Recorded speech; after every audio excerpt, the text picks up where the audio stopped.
दोस्तों का फिर आपका स्वागत है हमारे चैनल पर। मैं इस समय रबूपुरा कस्बे में हूँ। ये वही रबूपुरा कस्बा है जो काफ़ी फेमस हो चुका है केवल सीमा हैदर की वजह से। काफ़ी लोगों की भीड़ यहाँ पर लगी हुई है, लेकिन लोगों की भीड़ यहाँ पर क्यों जमा इसके बारे में जानकारी देंगे, क्योंकि अभी कुछ ही देर पहले सीमा हैदर के घर पर हिंदू संगठन की कुछ महिलाओं ने यहाँ पर विरोध प्रदर्शन किया था। अपने हाथ में वो पोस्टर्स लेकर आई थी और पोस्टर्स लेकर उन्होंने विरोध किया था। उनका साफ तौर पर यह कहना था कि जो पाकिस्तान से महिला आई है उसे हिंदुस्तान में कोई जगह नहीं दी जाएगी।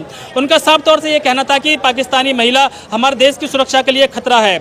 और इसी के साथ जब उन्होंने यहाँ पर विरोध प्रदर्शन शुरू किया तो काफ़ी मोहल्ले के लोग, काफ़ी आसपास के लोग यहाँ पर आ गए और इन लोगों ने भी उनका जो विरोध है वो दोबारा करना शुरू कर दिया। और जैसे ही ग्रामीणों ने, रबूपुरा कस्बा के लोगों ने उनका विरोध किया तो वो अपनी गाड़ी में बैठकर तुरंत भाग भी गई यहाँ से।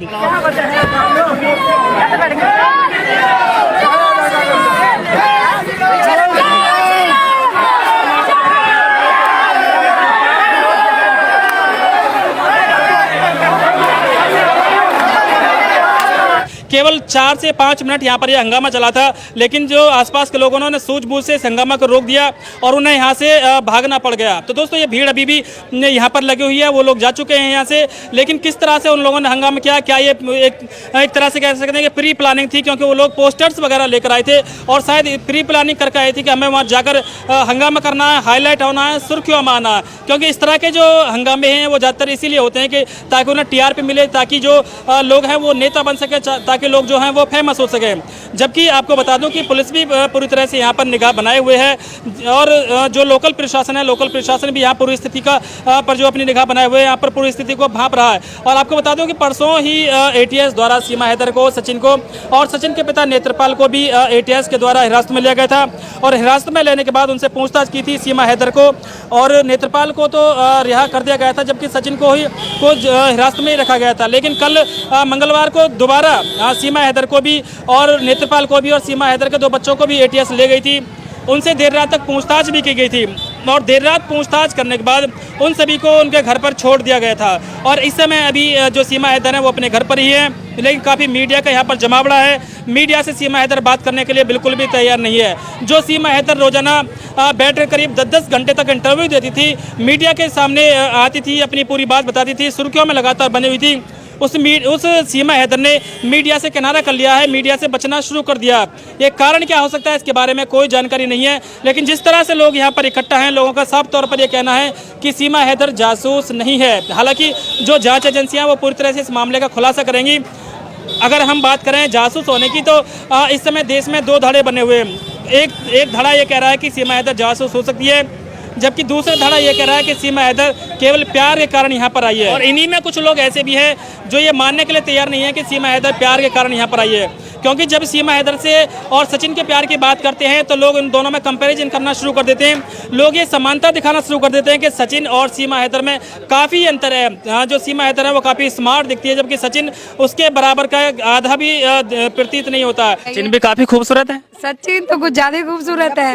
सचिन है वो, सचिन वो हमें बोलने को सहूर ना, आदमी का ही दिन को ना बाके प्यार में आ गई वो। अब ये कहना कि प्यार अंधा होता है, तो हो सकता है कि उसे कुछ अंधा हो तो शादी तो अंधी ना हो, शादी तो आँख खोल के ही होती है। ये चालबाज प्यार है, ये अंधा नहीं है, चालबाज प्यार है।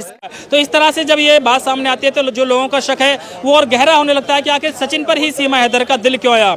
लेकिन अगर हम बात करें जो नए नए खुलासे हो रहे तो उन खुलासों में ये भी बात सामने आई है कि सीमा हैदर के द्वारा हमारे देश के बहुत सारे लोगों को फ्रेंड रिक्वेस्ट भेजी गई थी और ये भी बताया गया है कि सीमा हैदर के द्वारा जो कुछ सरकारी वर्कर्स हैं उन्हें भी फ्रेंड रिक्वेस्ट भेजी गई थी, लेकिन शायद उन लोगों ने इसकी फ्रेंड रिक्वेस्ट को एक्सेप्ट नहीं किया और ये बाद में सचिन से इसकी दोस्ती हो गई और शायद सचिन के ही बहाने यहाँ इंडिया में रहने के लिए आ गई। और यहाँ इंडिया में रहने के बाद में आगे इसकी क्या प्लानिंग हो सकती है, क्या ये जासूस हो सकती है या जासूस नहीं हो सकती है। अगर ये जासूस होती तो 4 बच्चों को लेकर क्यों आती, ये भी बड़ा सवाल है। लेकिन जानकारों की अगर माने तो जासूस कुछ भी कर सकते हैं, वो बच्चों को भी ला सकते हैं और भी शादी भी कर सकते हैं, सारे काम कर सकते हैं। तो इस तरह से जो शक है वो कहीं ना कहीं सीमा हैदर के ऊपर अभी बना हुआ है। सीमा हैदर पर 120B में भी मुकदमा दर्ज हुआ है और पुलिस भी पूरे मामले की जाँच कर रही है। अब बात ये सामने आती है कि अगर सीमा हैदर निर्दोष भी पाई गई तो भी हमारे देश देश में वो बगैर पासपोर्ट वीज़ा के एंट्री की है, और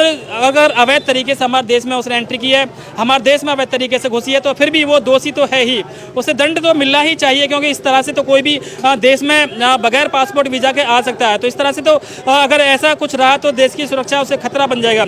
तो इस तरह से लोगों को अगर दंड मिल जाएगा तो अन्य लोगों को भी कुछ सबक हासिल हो जाएगा। हालांकि पुलिस का काम है, ये पुलिस क्या करती है, प्रशासन क्या करता है, जांच एजेंसियां क्या करती हैं, उन्हीं पर हमें भी भरोसा रखना, उन्हीं पर हमें भी विश्वास रखना, और जो वो करेंगी वही सही माना जाना चाहिए, क्योंकि लोगों की तो अपनी अपनी राय होती है, लोग क्या राय देते हैं क्या नहीं देते उसका कोई बहुत बड़ा इशू नहीं होना चाहिए। तो चलिए दोस्तों, एक नई अपडेट के साथ फिर दोबारा हम आपसे बात करते हैं, दोबारा आपको एक अपडेट देते हैं। अगर आपने अभी तक हमारे चैनल को सब्सक्राइब नहीं किया तो चैनल को सब्सक्राइब करें, बेल आइकन दबाएं।